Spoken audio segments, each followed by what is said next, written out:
বাংলাদেশে এসে চট্টগ্রামে ব্যবসায়ের কাজে যাওয়ার সময় চট্টগ্রামে যিনি অবস্থান করেছেন ইসলামের ইতিহাসে বলে ওই সাহাবীর নাম ছিলেন সাআদ বিন আবি ওয়াক্কাস রাদিয়াল্লাহু তাআলা আনহু। ওই সাআদ বিন আবি ওয়াক্কাস রাদিয়াল্লাহু তাআলা আনহু যখন যুদ্ধের ময়দানে ঢুকতেছেন, যুদ্ধের জন্য মসজিদ নববীর মধ্যে এলান হয়ে গেল হাইয়া আলাল জিহাদ। তিনি বের হয়ে গেলেন জিহাদের প্রস্তুতি নিয়ে। যুদ্ধের ময়দানে যখন ঢুকবে তার কিছুক্ষণ পড়বে হযরত সাআদ বিন আবি ওয়াক্কাস রাদিয়াল্লাহু তাআলা আনহু এবং হযরত আব্দুল্লাহ ইবনে জাহাশ, দুইজন সাহাবী, একজন ভাই আরেকজন ভাইকে বলতেছে, ও আমার ভাই, এই মুহূর্তে দোয়া কবুলের সময়, একটু দোয়াটা করে নেই, আসুন না একটু দোয়াটা এই মুহূর্তে করি। আমি যেই দোয়া করব আপনি জানবেন না, আপনি যেই দোয়া করবেন আমি জানবো না। তবে হ্যাঁ ভাই, ও আব্দুল্লাহ ইবনে জাহাশ, আমি যখন দোয়া করব তুমি একটু পর পর আমিন বলবা, আর আবার তুমি আমিন বলা শেষ করবা, তুমি মনে মনে একটা দোয়া করবা, আমি তখন আমিন বলবো। দুজনের দোয়া করলেন। দোয়াটা করার পরে যখন যুদ্ধের ময়দানে তিনি ঢুকবেন, ওই মুহূর্তে সাআদ বিন আবি ওয়াক্কাস রাদিয়াল্লাহু তাআলা আনহু বলতেছে, এ আব্দুল্লাহ ইবনে জাহাশ, তুমি কি দোয়া করছো বলো না। আব্দুল্লাহ ইবনে জাহাশ বলতেছে, এই কথা তো ছিল না যে কে কি দোয়া করছে এটা বলতে হবে। আমরা যে এখানে মুনাজাতে ধরি, আমরা ইমাম যারা ইমামতি করে, যেমন আমি এখানে দোয়া করলে আপনারা সবাই আমিন বলে, আপনাদের তো মনের একটা আদি আছে না, এটা কি কেউ জানে? কথা বলেন, আমরা দুনিয়াতে কেউ জানতে পারি? যাদের জবান আছে প্রত্যেকের জবানটা খুলে একটু কথা বলেন, আমরা কি জানি কাদের দোয়া? আল্লাহ তাআলা ঠিকই জানেন। আব্দুল্লাহ ইবনে জাহাশ উনি বলতেছে, ভাই এটা কথা ছিল না, তারপরেও বলেন। তো তিনি তখন বললেন যে আমি দোয়া করছি, আল্লাহ আপনি আমাকে যুদ্ধের ময়দানে ঢোকার পরে কাফেরের হাতে তবে আমার মৃত্যুটা কেমন হবে, যে আমার এই হাতটা আলাদা হয়ে যাক, এটাকে যাতে যুদ্ধের ময়দানে খুঁজেও না পায়, আমার মাথাটা আলাদা হয়ে যাক, শরীরের দেহটা ছিন্ন বিচ্ছিন্ন হয়ে যাক, যাতে করে আমার আল্লাহ কিয়ামতের ময়দানে আমাকে এগুলো একসাথে কইরা, তুমি বলছেন যে এই হাত নাকি সাক্ষী দিলে, এই জবান নাকি সাক্ষী দিলে, এই চক্ষু নাকি সাক্ষী দিলে, এই হাত নাকি সাক্ষী দিলে। এই জন্য বাবা এই কথা কেন বলতেছি, আব্দুল্লাহ ইবনে জাহাশ থেকে শিক্ষা নিতে হবে যে রমজানে আমরা যে হাত দিয়ে দিনের বেলা খাইছি, যেই দোকান খোলা ছিল, যেই দোকানদার দোকানদারি করছে, যেই বাজারওয়ালা হোটেলওয়ালা হোটেল ব্যবসা করছে, যেই লোকটা রোজা না রেখে ঘরের দরজা বন্ধ করে খাবার খেয়েছে, আল্লাহ কিয়ামতের ময়দানে এই পাঁচটা আঙ্গুলের যখন জবানটা করে দিবে, ও বান্দা তুমি বলো না, তুমি বলো, তোমার মুখ বন্ধ আজকে, হাত বলবে তুমি কি করেছ, হাত বলবে আমার দ্বারা ভক্ষণ করেছে, মুখ বলবে আমার দিয়ে খাইছে, সিদ্ধা বলবে আমাকে খেয়েছে, আমার মাধ্যমে টেস্ট নির্ণয় করেছে। ওই কিয়ামতের ময়দানে কি জবাব দিবেন? যেই জায়গার মধ্যে একটা কদম সামনে যাওয়ার মতো, 1 ইঞ্চি লড়ার মতো আমার আপনার শক্তি থাকবে না। আল্লাহ বলবেন, লিমানিল মুলকুল ইয়াউম, আজকের এই কিয়ামতের ময়দানে কে আছো মালিক? দুনিয়াতে তো বহু রাজা বাদশা করেছো, কে আছো? আজকে দাঁড়াও। কোনো আওয়াজ আসবে না। একদিক দিয়ে জাহান্নামের আওয়াজ বলবে, আমাকে দাও, আমাকে দাও। আরেক দিক দিয়ে আল্লাহর লিমানিল মুলকুল ইয়াউম লিল্লাহিল ওয়াহিদিল কাহ্হার, কাহ্হারিয়াতের রূপ থাকবে। আরেক দিক দিয়ে জমিনটা তামা হয়ে যাবে, আল্লাহ তাআলা কাহ্হারিয়াতের রূপের এক আওয়াজ, ওই দিক দিয়ে জাহান্নামের আরেক আওয়াজ। আরেক দিক দিয়ে আল্লাহ তাআলা জমিনটা তামা করে দিয়েছেন, অর্ধবিগত হাত উপরে সূর্য চলে আসে, মাথার মগজগুলো বাপের মারের মতো টকবক টকবক করতে থাকবে। বলুন না বাবা, ওই কিয়ামতের ময়দানে কি জবাব দিবেন? আব্দুল্লাহ ইবনে জাহাশ বলতেছে, আমি এই দোয়া করছি। আর সাআদ বিন আবি ওয়াক্কাসকে জিজ্ঞাসা করলেন, আপনি কি দোয়া করলেন? আমি দোয়া করছি আমি যাতে ঢুকেই এই যে একজন বড় একটা কাফেরকে হত্যা করতে পারি, তার যত মাল আছে বেশি মাল বলা একটা কাফেরকে হত্যা করব, মালগুলো মদিনাতে নিয়ে গরিবদেরকে আমি দিব। ঠিকই যুদ্ধের ময়দান, যুদ্ধ শেষ হয়ে গেলেন। শেষ হওয়ার পরে আব্দুল্লাহ ইবনে জাহাশ তো ওই যেই দোয়া করছে, আল্লাহ সেই দোয়া কবুল করছে। আব্দুল্লাহ ইবনে জাহাশের আঙ্গুল এক জায়গায়, হাত এক জায়গায়, পা এক জায়গায়, মাথা এক জায়গায়, আল্লাহ দোয়া কবুল করলেন। সাআদ বিন আবি ওয়াক্কাস মদিনায় যায় আর বলে, ও বাবা, তোমরা কি জানো আজকে তো এক দোয়ার বিনিময়ে আব্দুল্লাহ ইবনে জাহাশ জান্নাত পর্যন্ত পৌঁছে গেছে। আমি তো মান পাইলাম, কাফের হত্যা করলাম, কিন্তু আমি তো জান্নাতের এখনো পর্যন্ত সার্টিফিকেট পাই নাই। আমি নিজেকে বলি যে কোনদিন জানি আমার আল্লাহ কিয়ামতের ময়দান যদি বলে তুমি তো নবীর সাহাবী হয়েছ, তুমি তো নবীর সাহাবী হয়েছ, কিন্তু আজকে আমলের হিসাব দাও, তখন আমি আটকা পড়ে যাব। হায় হায় আমি কি করব। আল্লাহ তাআলা এইজন্য আমাদেরকে কত সুযোগ দিয়েছেন, একটু খেয়াল করেন না। হযরত ওমর রাদিয়াল্লাহু তাআলা আনহুর একটা দোয়ার বিনিময়ে আপনার সব সময় দোয়া করেন। ঈদের দিন আপনি নামাজ পড়েন না, আপনি রমজানের রোজা রাখেন না, তারপরে আল্লাহর কাছে দোয়া করেন। দোয়া এমন একটা জিনিস আপনার মুখ দিয়ে বের হবে তো আল্লাহ একদিন না একদিন কবুল করবে। কারণ কি? কারণ এই ঈদের জামাতের মধ্যে আসছি, এখানে চতুর্পাশে ফেরেশতারা দাঁড়িয়ে আছে, একজন একজনের উপরে যাইতে যাইতে যাইতে যাইতে আল্লাহর আসমান পর্যন্ত চলে গেছে। আল্লাহ বলে এটা কি মাধ্যম? আপনার বান্দারা ঈদগাহের মধ্যে নামাজ পড়তে গেছে। কেন? জাহান্নামের ভয়ে। ও ফেরেশতা, জিজ্ঞাসা করি তোমাদেরকে, আমার বান্দা এই ডিমরুল গ্রামের কেউ কি আপনারা এখানে জবান খুলে বলেন, আপনারা কি কেউ জান্নাত দেখেছেন? জাহান্নাম দেখেছেন? জাহান্নামের আযাব দেখেছেন? না, আমাদের মুখে শুনছেন, শুনে আপনি এটাকে বিশ্বাস করতেছেন। আল্লাহ বলেন ফেরেশতা আমার বান্দারা কি করছে? জাহান্নামের ভয়ে ঈদগাহে গেছে, জান্নাতের আশায় গেছে। দেখছেন তারা? না, দেখে নাই। যাও, আমি তোমাদেরকে সাক্ষী রেখে বললাম, আজকে ঈদগাহের মধ্যে যারা আছে একজন ফেরেশতা এবার ওই ঈদগাহের মধ্যে যখন আপনি দোয়া করবেন হাত তুলে, আমরা তো এখন ঈদের জামাত পরে দৌড়ে বের হয়ে যাই। ঈদের জামাতের পরে আমরা এই যে খুতবা পরিবেশন করা হয়, খুতবাটাও আমরা শুনি না, আমরা চলে যাই। এরপর দোয়া করবেন, ওই দোয়ার সময় আল্লাহ তাআলার ফেরেশতা বলে যাও, তোমাদেরকে আল্লাহ তাআলা আজকের এই দিনে সবাইকে বিনা মানে যত গুনাহ আছে আল্লাহ তাআলা তোমাদের সব গুনাহ মাফ করবেন। আর আসতে বলেন সুবহানাল্লাহ। সুবহানাল্লাহ। বাবা আমি তিনটা বিষয়ে কথা বলবো বলছি। এক নম্বর কথা ছিল যে আমরা যারা ঈদগাহে আসবে, এই এর জবাব হচ্ছে ঈদগাহে আসবে যারা রোজা রাখছে তাদেরকে আল্লাহ নিজ হাতে পুরস্কৃত করবেন। এই দিনটা তো আজকে কিয়ামতের ময়দানেও আল্লাহ তাআলা নিজ হাতে আমাদেরকে এর প্রতিদান দিবেন। দ্বিতীয়ত কথা ছিল দোয়া নষ্ট হয়ে গেছে, যেটা দোয়া করার সঙ্গে সঙ্গে কবুল হয়ে যায়। তার মধ্যে দোয়া কবুলের স্থান হলো আজকের ঈদের ময়দান। তৃতীয় নম্বরের যে কথাটা, এখন আমরা কোথায় গিয়ে ঈদের নামাজ আদায় করব? আপনি বরুড়া ঈদগাহ ময়দানে যাবেন, না হয়তো কুমিল্লা কেন্দ্রীয় ঈদগাহ ময়দানে যাবেন, সেখানে খুব সুসজ্জিত সুন্দর করেছে, দুই একটা ছবি তোলার জন্য, না হয়তো বন্ধু বান্ধবের সাথে দেখা করার জন্য যাবেন।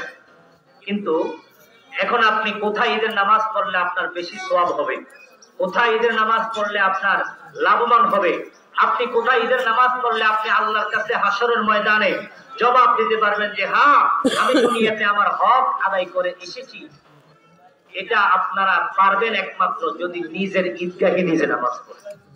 এই আপনাদের এই ঈদগাহ না, এখানের মধ্যে আপনি নামাজ পড়ছেন। আপনারা সবাই জানেন যে আলেমরা আলোচনা করেন যে আল্লাহ তাআলা রমজানুল মুবারকে জাহান্নামের দরজা বন্ধ করে দেয়, জান্নাতের দরজাগুলো খুলে দেওয়া হয়। এখন আপনারা বলেন, আমরাই না এতটুকু শুনছি, আমাদের কাছে এতটুকুই আনন্দ লাগছে।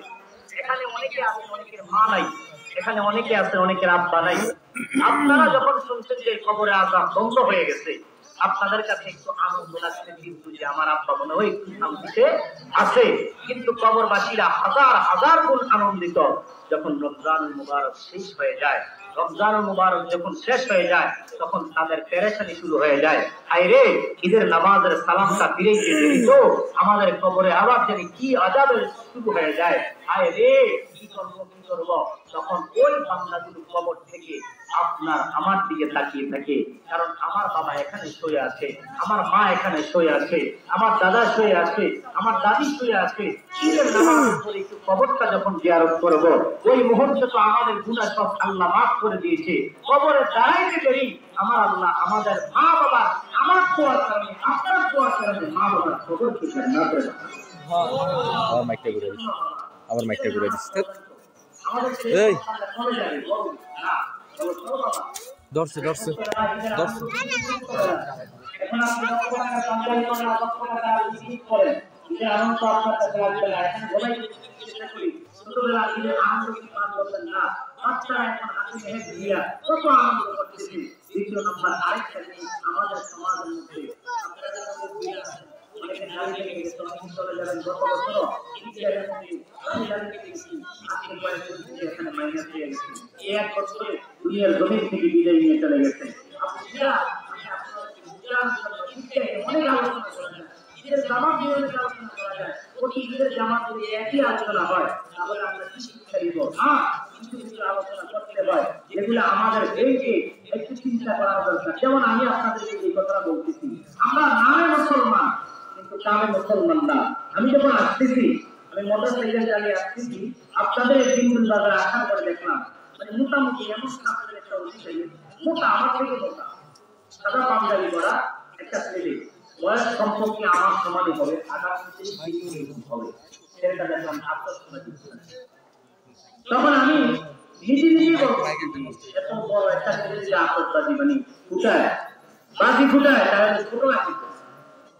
আমাদের এই সমাজের মধ্যে এখন আমাদের কালচার কেমন হয়েছে জানেন? ইহুদিদের কালচার হয়েছে। আমাদের সমাজে এখন মুসলমানের কালচার নাই। ঈদ উল ফিতরের মা এই যে আমরা রমজান গেছে, কত যুবক আছে সারাদিন রোজা রাখে নাই, কিন্তু আপনার বলতেছে এই ইন্টারনেটে আলহামদুলিল্লাহ প্রতিদিন রোজা সারাদিন। আমাদের ভিতরে এগুলো নাই। আজকে থেকে ইহুদিদের কালচার আমরা আতঙ্কবাদী শিখাই, আমরা কিন্তু অন্য অনেক কিছু আমরা এগুলা করতে থাকি। না বাবা, আতঙ্কবাদী এগুলা মুসলমানের জন্য নয়। মুসলমান ঈদের আনন্দ করবে, বাড়ির থেকে রেডি হবে। আল্লাহ রসুল বলেন আমার আল্লাহ রসুল বলেন যে আমার উম্মত যখন ঈদের জামাত করার জন্য ঘর থেকে বের হয়, ওই বান্দার ঘরের দরজার সামনে একজন ফেরেশতা দাঁড়িয়ে থাকে আর বান্দার জন্য দোয়া করতে থাকে, মাগফিরাতের দোয়া করতে থাকে। ওই সময় ওই ফেরেশতা ওই বান্দার সঙ্গে মুসাফা করে, মুআনাজা করে, তুমি আসার সময় ঈদগাহে যাইবা, এক রাস্তা দিয়ে ঈদগাহে যাও, আরেক রাস্তা দিয়ে ঈদগাহে আসো, কারণ ওই রাস্তা দিয়ে আরেকজন ফেরেশতা দাঁড়িয়ে আছে তোমার জন্য মাগফিরাতের দোয়া করতেছে। হে বান্দা, তোমরা আমি আল্লাহকে ডাকো না কেন? আল্লাহ বলেন আমাকে যদি ডাকো ফাজকুরুনি আযকুরকুম ওয়াশকুরুনি ওয়ালা তাশকুরুন, তোমরা আমাকে ডাকবা আর আমিও তোমাদেরকে স্মরণ করব। বাবারা, ডাকার মতো ডাকতে হবে। আমি আপনাকে যদি ডাকার মতো ডাকতে পারি কেমন হবে? হযরত ওমর রাদিয়াল্লাহু তাআলা এর একটা ঘটনা থেকে যদি আমরা লক্ষ্য করি, ওমর রাদিয়াল্লাহু তাআলা দেখলেন মদিনাতে একজন যুবক আর একজন বৃদ্ধ বাবা, দুজনের চেহারাটা এত সুন্দর, তাকাইলে বাবা দিকে তাকাইলে ছেলে দিকে তাকাইলে কে ছেলে কে বাবা আপনি একটু টেনশনে পড়ে যাবেন। হুবহু চেহারা। আল্লাহ রাসূল সাল্লাল্লাহু আলাইহি ওয়াসাল্লাম সাহাবাদের ওমর বলে, হে বাবা, আপনারা আপনার ছেলে দুজনের চেহারাটা কত সুন্দর, কত সুন্দর, আপনারা এত মিল। তখন কি বলতেছে, ইন্না হাযা গুলাম লাহু কিসওয়াতুন আজীবাতুন, আপনি আমাদের চেহারা দেখলেন কি? ইন্না হাযা গুলাম, আপনি কি আমাদের সময় দিচ্ছেন, লাহু কিসওয়াতুন আজীবাতুন, এটা আজীবটা ঘটনা শুনবেন তো বলেন।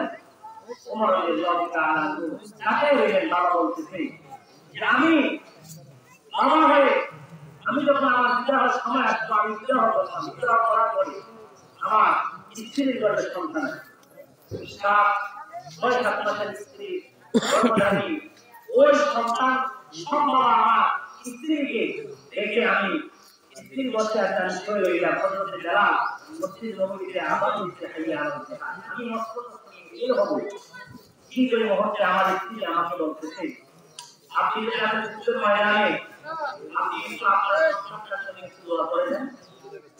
তখন তিনি দোয়া করেন, আল্লাহ আমার এই সন্তানটাকে আমার স্ত্রীর কাছে আমানত দিয়ে গেলাম, একবার এটার জন্য আপনি আল্লাহ যথেষ্ট, আর কি দরকার।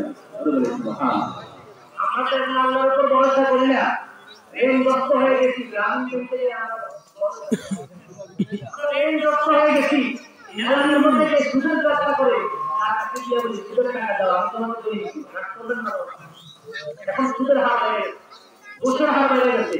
এই রমজানে কত মা বললে আমরা পকেটের 20 টাকা দিচ্ছি, তারা নিয়ে এখন এগুলাকে সুদের উপরে লাগিয়ে দেয়, মনে করি তো ওই যুদ্ধটা বলতেছে দোয়া করে আমি চলে গেলাম যুদ্ধের ময়দানে। যুদ্ধের ময়দানে যাওয়ার পরে 2 মিনিট আমি শেষ করছি, সময় আমি কথা না বলে শেষ করছি। তো হযরত ওমর রাদিয়াল্লাহু তাআলা আনহু তাকে বলতেছেন যে আমি যুদ্ধের ময়দানে যাওয়ার পরে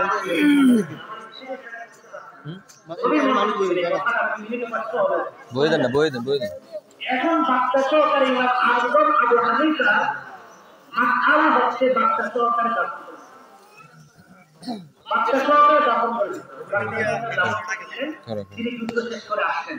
এলাকাবাসী বলতেছে তোমার বউকে নিয়ে মা স্ত্রী নিয়ে আমরা নিয়ে কবরের পর রাত্রবেলা যাইতে পারেন কি তোমার বউয়ের খবরটা প্রত্যেক দিন রাত্রে যখন গভীর হয় খবরটা দুটা ভাগ হইয়া খবর থেকে আগুনের ফুলকি বের হয়, আমরা ভয়ে কবরস্থানে যাই। তবে আশ্চর্য হয়ে ওই লোকটা বলতেছে আমার বউটা তো খারাপ ছিল, তো তিনি আবার রাত্রবেলা বসে দিচ্ছেন খবরটা পেয়ে গেছে, অনেক বড় ঘটনা, খবরটা পেয়ে গেছে। তিনি আস্তে আস্তে রাস্তা খুঁজে গেছেন, খবর থেকে আগুনের ফুলকি বের হয় না, খবর থেকে ওই যে তার স্ত্রী জান্নাতের মধ্যে বসে রয়েছে, জান্নাতের আলো জ্বলছে। তখন ওই যুবকটা বলছে আমি কবরের সামনে গেলাম, দাঁড়ায় দেখলে সবাই দাঁড়ায় বইয়েব না কাতার সুতা করার পরে দুই কাতার একটা ভিডিও সামনে ছবি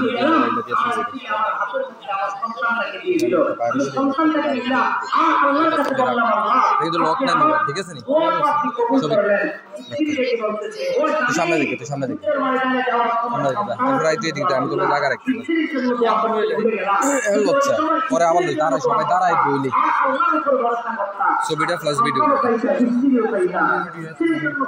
ভিডিওটা করে প্রথম দূরে কথা ভিডিওটা করে ডাইরেক্ট আমরা ডাইরেক্ট ধরে লয়ে যাই ছবি